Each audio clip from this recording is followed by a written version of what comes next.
Olá, queridos alunos, tudo bem? Sou eu de volta, professor Guilherme Correia, para a gente trabalhar com mais um ponto importante, o tema da audiência de instrução e julgamento para o teu exame de ordem, tá? A audiência de instrução e julgamento, veja bem, ela vem trazida aqui, trabalhada, disposta no código, entre o 358 até o 368 do CPC de 2015.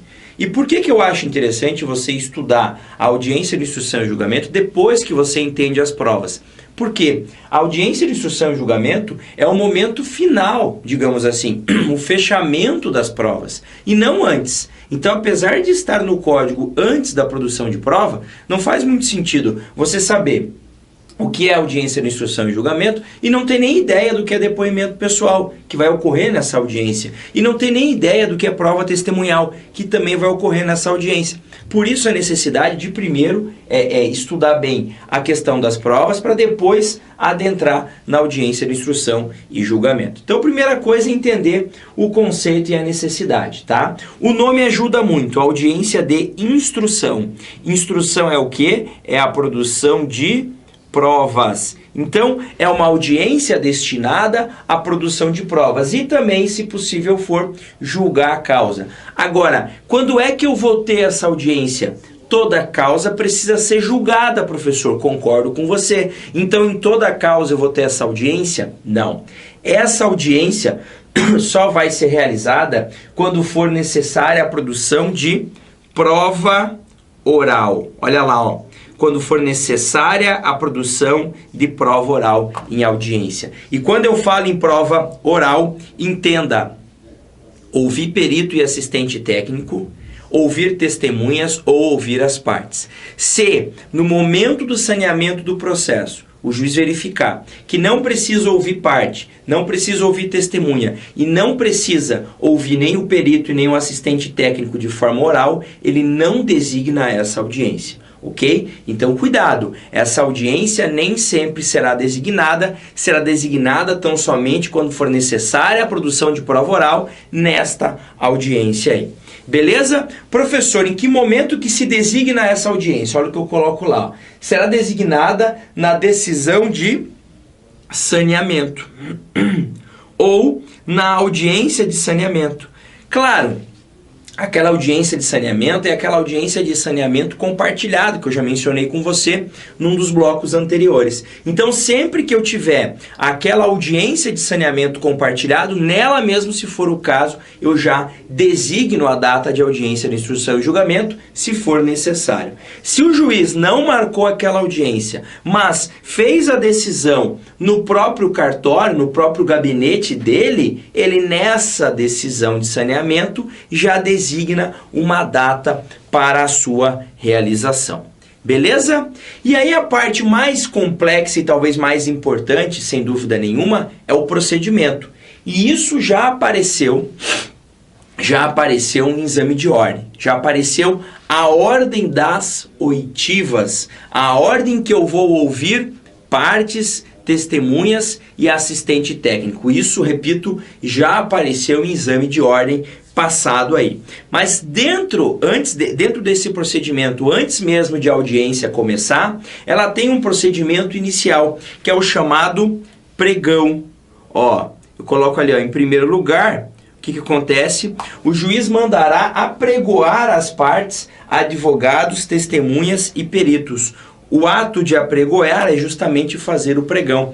É chegar ali no átrio do fórum, abre a portinha da sala do gabinete do juiz, da sala da audiência, e diz: olá, boa tarde, audiência das 14 horas entre parte tal, parte tal. Fulano tá aí, ciclano tá aqui, advogado tá ali, perito, testemunha. Ou seja, verificam-se todos os presentes, faz o pregão, chama todo mundo e leva dentro para a audiência de conciliação, audiência de instrução, desculpem. É claro que testemunhas não vão ser ouvidas ainda, calma. Peritos não. Quem faz o pregão simplesmente vai saber, vai se certificar de quem está presente no ato. E aí leva partes e advogados para a audiência. Tá, professor, mas primeiro não houve autor, depois houve réu? Calma. Antes de tudo, apesar de o nome não mencionar que o socorra, esta audiência também haverá uma tentativa de conciliação das partes. Então, olha lá o segundo ato. Aberta a audiência, o primeiro ato é a tentativa de conciliação das partes. Por que isso? Porque lá nos deveres do juiz no processo civil, um dos deveres do juiz é, a qualquer tempo, tentar conciliar as partes. E o próprio dispositivo vai dizer, 359, instalada a audiência, o juiz tentará conciliar as partes, independentemente do emprego anterior de outros métodos de solução consensual de conflitos, como eventualmente mediação até arbitragem. Quer dizer o seguinte, ainda que tenha havido uma anterior audiência de conciliação e mediação totalmente frustrada, totalmente sem nenhuma possibilidade de realização de acordo, ainda assim, iniciada esta audiência de conciliação e mediação, de instrução e julgamento, desculpem, o juiz senta com as partes e tenta conciliar. Porque veja o tempo que ele ganha. Se ele conseguir conciliar aqui, não tem oitiva de ninguém, não tem produção de prova, ele não precisa fazer uma sentença mais elaborada, basta ele homologar o acordo que foi feito pelas partes. Tá, agora professor, não rolou acordo, não teve conciliação, as partes não estão dispostas a conciliar, o juiz tentou usar técnicas conciliatórias que não foram suficientes para se chegar à conciliação nesse caso aqui. O que é que o juiz faz agora? Qual é o segundo passo que esse juiz deve tomar nesta audiência, considerando que ele não conseguiu realizar o acordo? Olha lá, nós teremos as oitivas, ou seja, os depoimentos. E aqui cuidado, tá? Há uma ordem preferencial. Pode haver alteração dessa ordem? Claro que pode, se houver o consenso de todos. Não é comum essa alteração, mas ela pode ocorrer. Então, de preferência, a gente vai ouvir nesta ordem. E isso já caiu em exame de ordem. Invertia essa ordem aqui. E cuidado para você não errar. É natural que você erre pelo seguinte: a gente esquece do perito e do assistente técnico. Eles são os primeiros a serem ouvidos. Depois eu ouço autor e réu e só por fim testemunhas. Então, primeiro perito e assistente, depois autor e réu e só no final as testemunhas, tá? Primeiro as indicadas pelo autor e depois as indicadas pelo réu. Agora, por que eu digo que a gente erra? Porque na prática é muito comum que o perito e os assistentes técnicos tenham se manifestado por escrito. Não tem a manifestação deles na audiência. Porque para que eles vão à audiência, eu tenho que fazer um requerimento específico para que eles prestem esclarecimentos em audiência. E muitas vezes não se faz isso e esses esclarecimentos são prestados por escrito, por meio de petição, nos próprios autos. Então, normalmente, numa audiência, o perito e o assistente não comparecem. E aí você já começa ouvindo o autor e depois o réu. E aí, quando a prova te pergunta quem é ouvido primeiro, você acha que é autor e réu. A OAB tinha uma alternativa, que era autor, réu, testemunhas e, por último, perito. Muita gente marcou essa. A correta é essa. Então, lembre-se que apesar de ser possível a alteração dessa ordem, eu tenho que saber qual é a ordem que eventualmente pode ser alterada. Beleza? Então, ouvi todo mundo.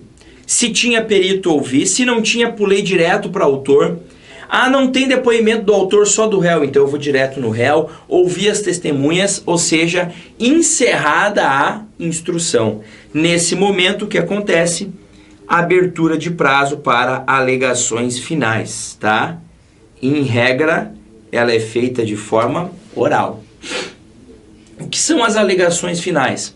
É o momento em que os advogados das partes vão convencer o juiz pela última vez.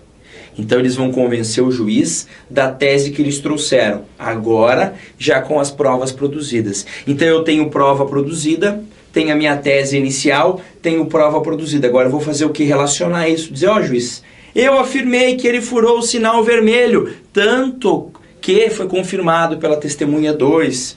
A parte, no momento, ficou nervosa e não conseguiu responder, gerando confissão, por exemplo. É o momento final que eu tenho para convencer o magistrado. Isso tudo no gogó de forma oral, tá? Qual o prazo?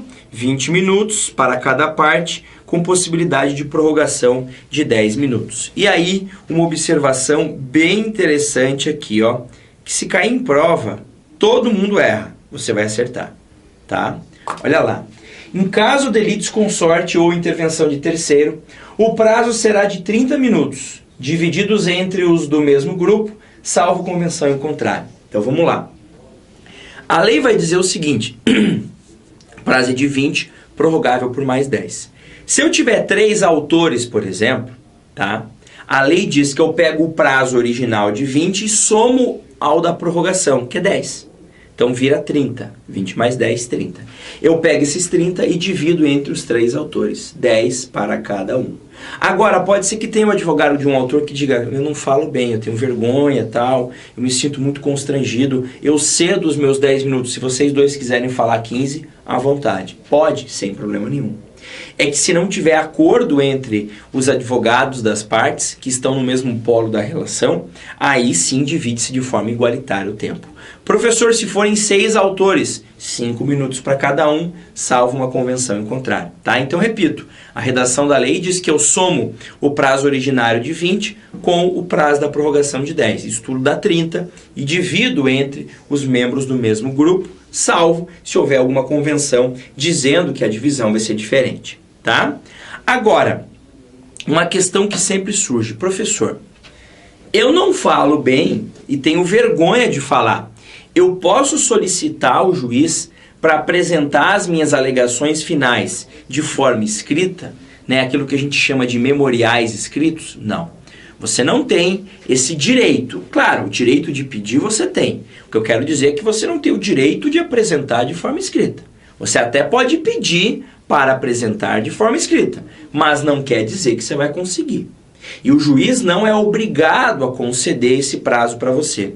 O que o juiz, segundo a lei, deve fazer é o seguinte: se a questão for complexa, olha lá o que diz a lei, ele poderá substituir as alegações finais por memoriais, né, de forma escrita, no prazo sucessivo de 15 dias. O que é sucessivo? 15 dias para o autor, encerrou os 15 dias para o autor, abre os 15 dias para o réu, tá? Agora, isso é a critério do juiz, porque é quando ele entender que a causa é complexa. Ué, quem vai entender que a causa é complexa ou não é ele. Então, por isso que eu digo, é uma prerrogativa do magistrado escolher, tá? Escolher se vai determinar a apresentação de forma escrita ou se vai manter, como a regra geral, a apresentação de forma oral. Beleza? E aí, encerrados os debates, é o momento do juiz proferir a sentença, que pode ser na própria audiência ou num prazo de 30 dias. Importante lembrar que esse prazo do juiz para sentenciar é um prazo impróprio. Quando eu falo em prazo impróprio, eu estou falando em prazo não preclusivo, ou seja, aquele prazo que não gera a perda do direito da parte de realizar aquele ato. Quer dizer o quê? Se o juiz não sentenciar em 30, não quer dizer que ele perdeu o direito de sentenciar nesse caso aqui. Beleza? E para a gente fechar, algumas observações importantes sobre a audiência, iniciando pelo tal chamado poder de polícia do juiz durante a audiência de instrução. Olha o que diz o artigo 360. O juiz exerce o poder de polícia incumbindo-lhe, e aí atribuições do juiz, a gente vai dar uma olhadinha nisso. Manter a ordem e o decoro na audiência, claro, aquela questão do respeito, né? É um ato formal, não precisa ser revestido de tanta formalidade assim, mas claro que tem que ser respeitoso, né? Então vamos imaginar que existam lá advogados se xingando, o juiz tem que controlar, se for o caso até pedir auxílio de força policial se sentir que os ânimos se exaltaram muito. Tem muitos estudantes assistindo à audiência, por exemplo, ela é pública, mas muita conversa, o juiz tem que parar, olha, por favor, vamos silenciar aí que nós temos que realizar o ato e por aí vai, tá? Ordenar que se retirem da sala de audiência os que se comportarem inconvenientemente, é o que eu falei. Uma vez eu fui numa audiência e tinha alguns alunos meus, tá? Professor, a gente queria assistir uma audiência, a gente pode assistir? Eu falei, fique à vontade. É pública, mas se comporte. Isso aqui não é sala de aula que vocês ficam conversando e a gente demora para chamar a atenção. E eles começaram a conversar, de repente foi lá e bateu um selfie dentro da sala de audiência. O juiz falou, por favor, o senhor pode se retirar. Isso não é um comportamento com um ato desse importante, onde você tem uma discussão dos direitos das partes. O menino ficou super ofendido, no outro dia falou, nossa, achei desrespeitoso. Eu falei, desrespeitoso foi você com o magistrado, comigo, com o colega advogado e com as partes do processo, que não estavam ali brincando para você ficar fazendo selfie em audiência, tá? Então, é dever do juiz fazer sim e pode fazê-lo, tá? Requisitar, como eu já disse, quando necessário, força policial. O 4, nem precisaria, né? Tratar com urbanidade as partes, os advogados, os membros do MP e da Defensoria Pública e qualquer pessoa que esteja lá. É evidente que eu não preciso dizer que é um dever ser educado com as pessoas, né? Mas o código preferiu dizer, tá? E registrar em ata, com exatidão, todos os requerimentos apresentados em audiência. Então, tudo que eu, como advogado, peço ao juiz, eu, como defensor público, eu, como Ministério Público, peço ao juiz, ele deve registrar em ata. E aqui já há um adendo importante. Professor, você falou em Ministério Público. O Ministério Público participa das audiências? Sim, nos casos de sua intervenção obrigatória, só ou quando ele for parte no processo. Então, naquelas hipóteses lá do artigo 178 do Código, onde a gente tem a intervenção obrigatória do Ministério Público, por exemplo, uma ação de guarda de criança, né, onde eu tenho interesse de incapaz, o MP tem que estar no processo. Ele vai ter que também participar dessa audiência, ok? Segundo ponto, a possibilidade de adiamento da audiência. A audiência pode ser adiada? Pode. Quando? Olha lá.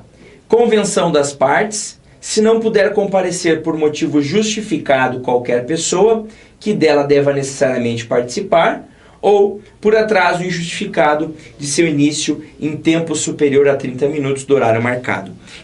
Dessas três hipóteses, gravem essa aqui, porque isso aqui é uma luta da Ordem dos Advogados do Brasil, que sempre se questionou, mas peraí, o advogado nosso vai lá, fica 1 hora esperando a audiência e não começa, e os compromissos dele? A ideia atrasou em mais de 30 minutos, ele vai lá e fala, a audiência vai ter que ser adiada, porque eu não sou bobo de ficar esperando mais do que meia hora aqui. Tá?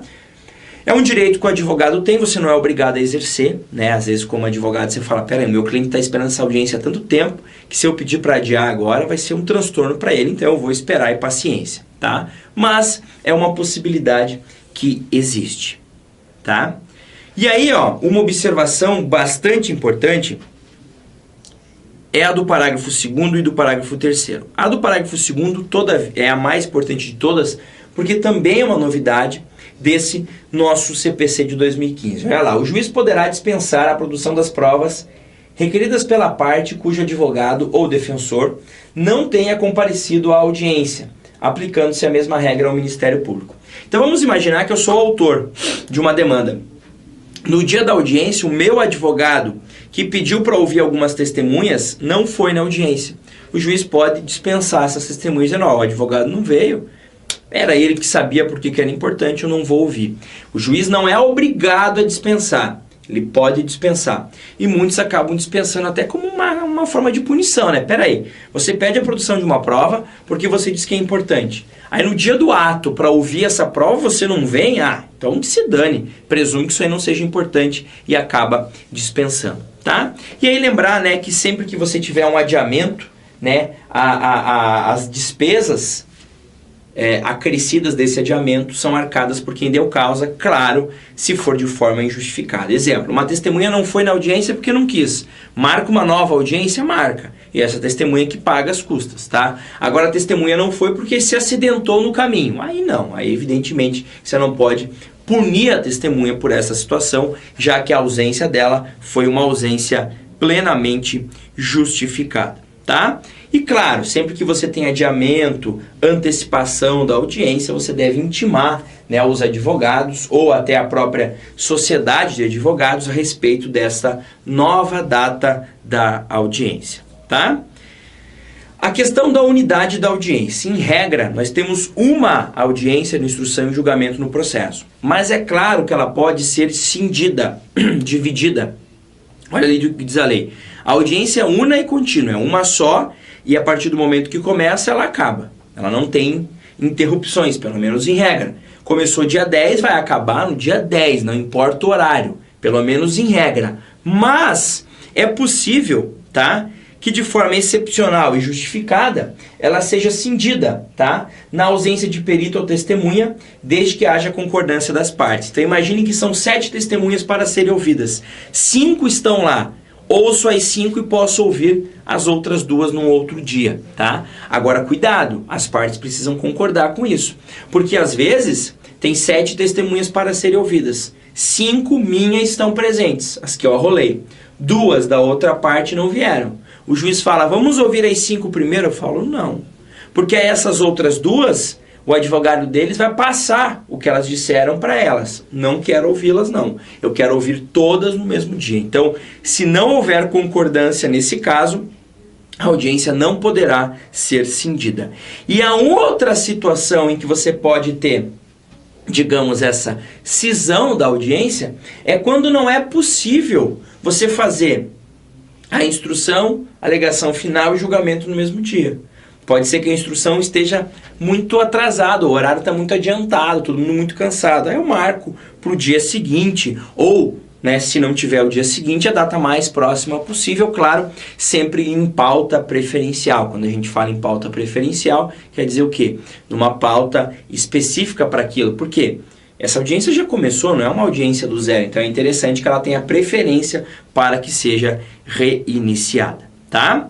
E para fechar, a gente fala sobre a documentação da audiência, que está prevista lá no 367 do Código, tá? O que é importante da documentação? Tudo que consta na audiência deverá ser documentado em ata de audiência ou até mesmo de forma gravada, né? Hoje em dia é muito comum que as audiências sejam integralmente gravadas com sistemas de áudio e de vídeo, tá?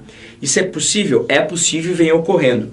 E no final da audiência, sempre as partes devem assinar. Se tudo constar em ata, assina a ata da audiência, constando todas as informações lá. Tudo está gravado, vai constar na ata que consta gravado. E aí as partes vão assinar essa ata que sabem que está tudo gravado. O que tinha acontecido antigamente na prática?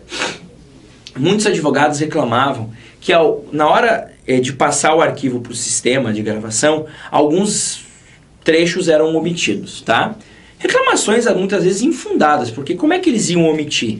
Ah, fizeram uma edição. Pois é, mas uma edição específica de um ponto é estranho. Tudo bem. O que a lei falou? Não, então tá. Para evitar isso, qualquer um pode gravar a audiência, sem que sequer ter autorização do juiz. É o que está aqui, ó, no parágrafo 5º. A audiência poderá ser integralmente gravada em imagem e em áudio, em meio digital ou analógico, desde que assegure o rápido acesso das partes e dos órgãos julgadores observadas a legislação específica. Essa gravação é a gravação feita pelo juízo. E olha o que diz o parágrafo 6º. Essa gravação também pode ser realizada diretamente por qualquer das partes, independente de autorização judicial. Então, gravação pelas partes, independente de autorização judicial. Eu não sei se você lembra, mas teve um episódio em que, num dos processos da Lava Jato, houve a gravação da audiência por meio de um advogado, e isso circulou na internet. E o juiz Sérgio Moro ficou bravo, tá? Sem querer entrar aqui em aspectos processuais penais, sem querer entrar no mérito da operação, sem querer entrar no mérito da atuação do juiz Sérgio Moro, não nos interessa aqui. Nesse aspecto ele está errado, porque o Código de Processo Civil, sem dúvida nenhuma, aplica-se aqui de forma subsidiária ao CPP. E como não havia segredo de justiça no processo, não havia problema nenhum em ter essa gravação. Ele disse, ele gravou sem minha autorização. O Código permite essa gravação sem autorização judicial aqui. Beleza? Tranquilo? Sobre audiência de instrução e julgamento, era isso que eu queria falar com você. Eu te convido, como audiência de instrução e julgamento, já falamos sobre prova, falta falar agora sobre julgamento, sobre a sentença. Então eu te convido, logo em seguida, se possível, você assistir o bloco da aula aí dedicado às sentenças. Um grande abraço, bons estudos e até mais.